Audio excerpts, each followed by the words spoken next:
Hi everyone, I wanted to show you my Google Sheets countdown timer, and that includes everything in one cell. I had a really hard time finding everything that put it all what looked like in one cell and made it pretty. And I figured this out and I thought I would share it with you. So essentially I am using other rows as my working rows, and then I combine it all into what you see. And I'm going to show you how to do that.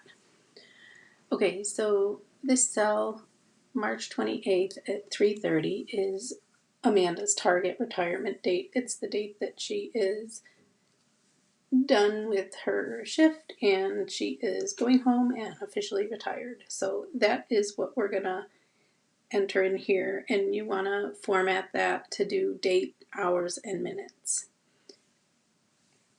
And here is where we are going to pull all of our data from. So you're going to put in the formula equals INT parentheses my target date, which is field A12, minus now, close parentheses, and then an end parentheses. And that calculates 27 days for me. For the hour, we are going to do equals hour, parentheses, my cell A12, my target date, minus now, close parentheses and end parenthesis. And I'm going to show you these formulas at the end also so that you can pause it and type them in.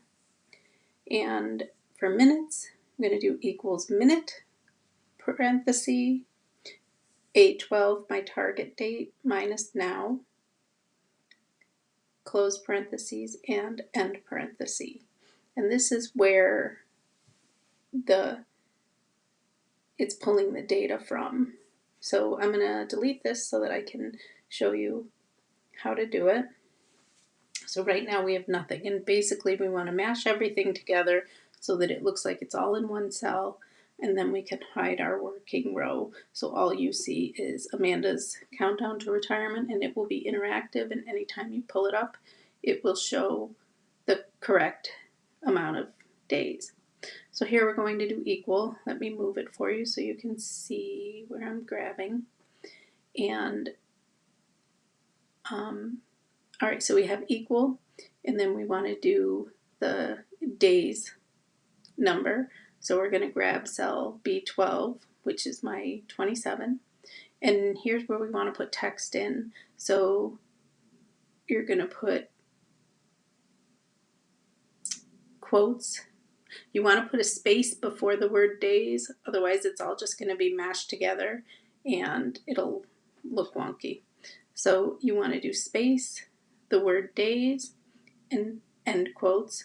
And I put 2 spaces after the word days so that my hours, it just looks better. So I want to put a space before the word days and 2 spaces after the word days. And then I want to grab my hours, which is C12, the ampersand, and then quotes, space button, the word hours, 2 spaces, end quotes, ampersand, which is the and symbol, my minutes, which is field D12 for me, ampersand. Ampersand joins everything. It's joining the numbers, the words, and each field and each word. So here I want to do the word minutes, end quotes. And any words you want have to be in quotes, or else it won't recognize it as text. And I forgot the ampersand in the first one, so let me put that in. That would not have worked. And now that I put the ampersand in, you can see that the function is correct. You can see above it, it says 27 days, space, 4 hours, space, 7 minutes. If you didn't have the spaces in there, it all just would have been jammed together. 27 days, 4 hours, 7 minutes, without any space, and we don't read like that. So that's how you do it. And you can change the date if you'd like. So here, say she said, nope, I'm retiring a week early. I changed it to the 21st, and it changes my time automatically. And here it looks like it took out my minutes, so I'm going to have to go back and reformat that. Just go to Format and choose Custom Days, Hours, and Minutes. So I have her retiring on the 28th at 5:30. And here are all the formulas that I used. If you want to pause it, you can write it down and see it. B12 is the number 27. It's pulling the data from field B12, ampersand, end quotes. Oops, and I wrote hours in there twice. Sorry about that. I hope you enjoyed it. Have a great day.